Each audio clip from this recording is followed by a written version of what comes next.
Ostavi me. Ya dur. Orada otur. Komşular bakıyorsan. Sen orada otur, polis gelsen. Diken sama kerava kanatto menge toplanın. No sabren toplanın.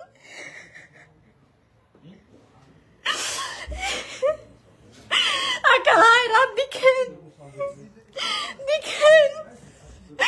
Diken akanama kersa kerdim. Акана, тая вечер пуснах майката, бащата и сестрата на моя мъж. На моя мъж, който още 52 дена не е направил. Който аз още болката си не мога да живея. Дойдоха да му вземат дрехите.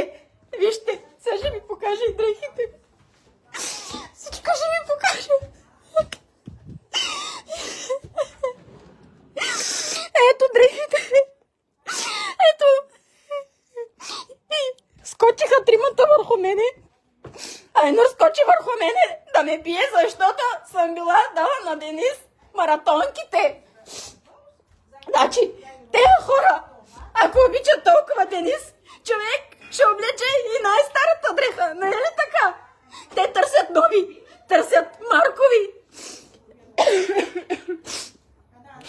Майка му, баща му скочиха върху мен да не вижте какво ми направиха. Върху детето ми хвърляха голям камион върху главата му. Аз какво да правя вече?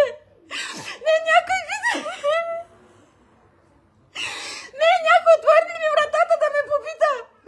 Какво правя аз в тази къща с тези две деца между тези 4 стени? Някой попита. На мене какво ми е? Единия си хванал една работа, отиде на почивка.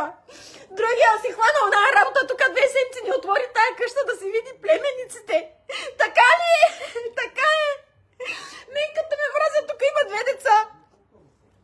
Мен като ме мразят, тук има 2 деца, които са на Денис. Аз тези деца не съм ги донесла от пътя.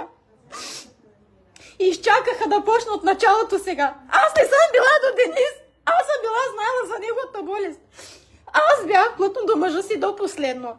Хората, които знаеха за болестта на Денис от самото начало, че има на 3 места, бяха майка му и баща му. Още от миналата година от София доцента като им е казал. На нас кой ни каза? На нас никой не ни каза. Те не си тръгнаха подред детето да си го спасят. Аз какво да направя? Аз откъде душата си ли вече да дам? Молих се вече на Господ мен да ме вземе, да него да го остави. Та защото за мен няма никой да плача, той виж колко души изгоря. Оттам насетне какво стана? Аз като тръгнах да търся роднините, войчовците, лелите, да кажа, Денис вече пада, Денис умира. Те скочиха върху мен пак да ме бият, пак да ме псуват, пак да ме изкарват луда. Мъжът ти не е тежко болен, казаха. Викам, колко още? Дайте да го заведем, дайте да го правим, дайте да питаме. Не. Защото те бяха се примирили, че Денис ще умре. Защо? Да не си дават парите. Ей така са. Ей така. Стиснаха си парите. Чакаха хората да събират пари. Защо хората? Защо хората? С хората ли живеем ние? Хората ли трябваше да чакаме да спасят Денис? Хората скочиха, направиха невъзможното, възможно направиха. Само да дигнат Денис. Майката и бащата какво направиха? Какво направиха?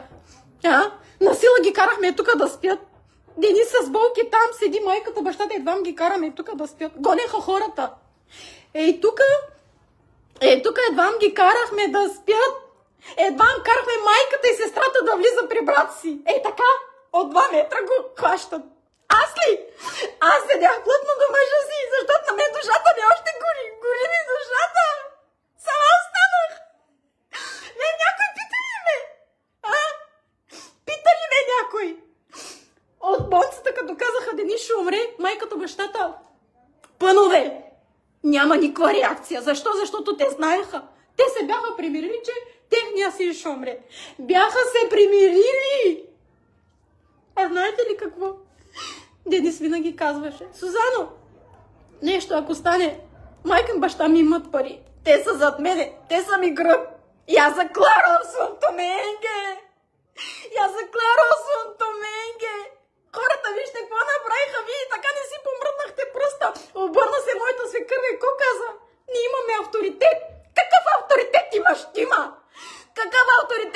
щима.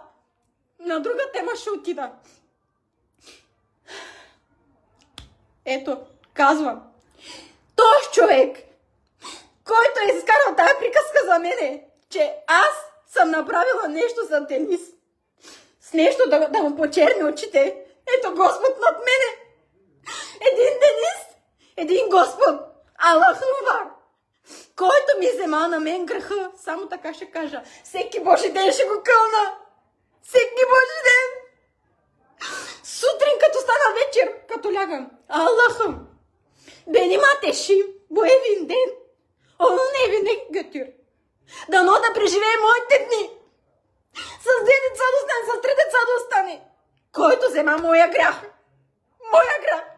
Аз 4 години и половина бях с Денис. Имаме ни прекрасни години. Който нас не е виждал, не е бил свидетел. Имахме ни прекрасни години, едни прекрасни моменти. Аз си обичам мъжа и той мене ме обичаше. Майка му това не можа да го приеме. Че той мене не обичаше. Обичаше ме. Ама Господ има. Ben artık Allah'ınla kaldım. Kimseyle.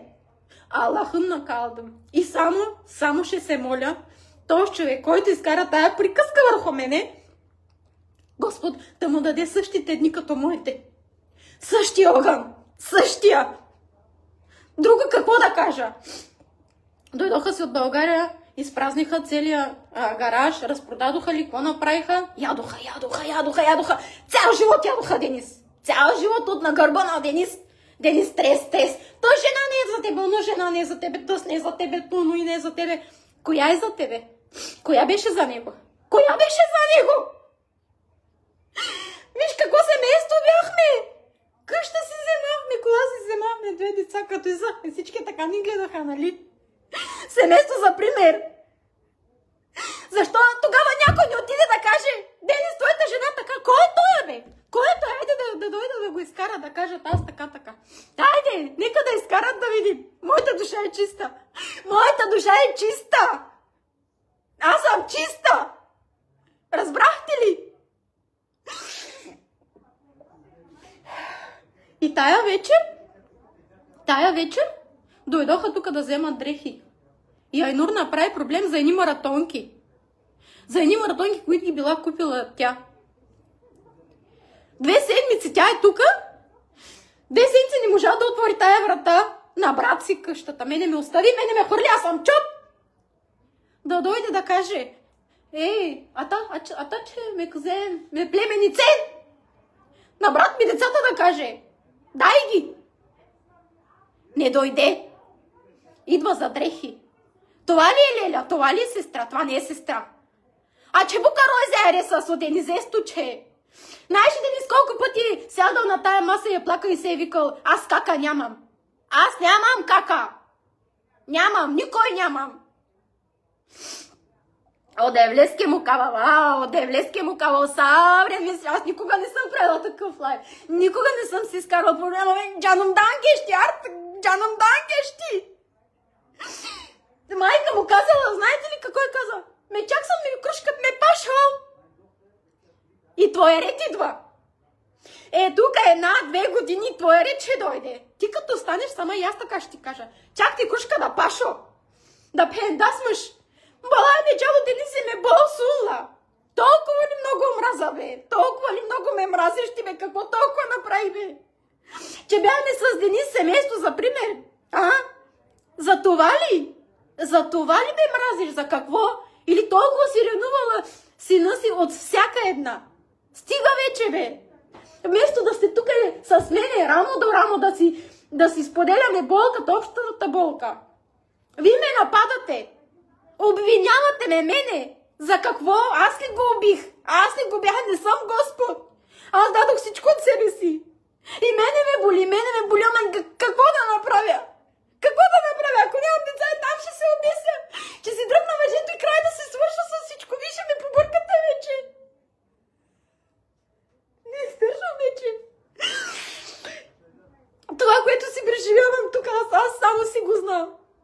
Знаете ли, моето дете сутрин става и вика, Ани баба, не мангала баба, аз. Мангала гуща работи. Аз ги преживявам. Знаете ли, че всяка нощ аз не мога да спя? Не мога. Аз до 3-4 часа сутринта осъмвам, защото не мога. Разбирате ли? Сама вече. Който и да дойде, който и да помага, няма. Половинката ми няма. Защо вече ме обвиняват? Защо? Аз дадох всичко от себе си.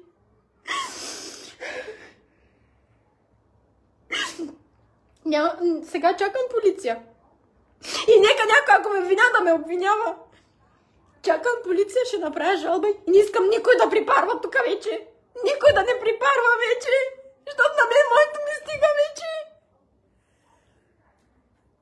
И всеки ден ще се моля. Всеки ден, сутрин и вечер. Кава манушка да кава лафи.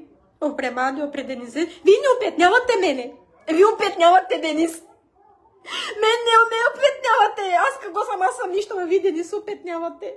Него го опетнявате. Имайте малко милост, имайте малко от Господа да им леста бука. Трашам, бе, човек. Трашам, бука. Виж, Господ как ви удари, вие пак не се усещате, бе. Вие не се усещате, вие какви студени хора сте вие, бе. Какви камък хора сте вие, бе. Абе ти... Какво да кажа, вече? Вие всички си знаете. Цяло Антоново знае. Вие всички видяхте, всички. Добре, че, виж, благодарна съм, че Денис, когато беше тук, че много хора дойдоха тук. Защото това нещо, ако бях го разказала на всеки един по един, вие нямаше да ми повярвате. Но вие го видяхте. Вие го видяхте и го чухте. Що за родители са те? Видяхте го. Така че знаете за какво става въпрос. Знаете за какво става въпрос? Че сам аз горя за този човек. Не сестрата, не майката. Не можеш да ги накараш вътре да влязат. Защото Дени ще ги ухапе. Ще ги изеде.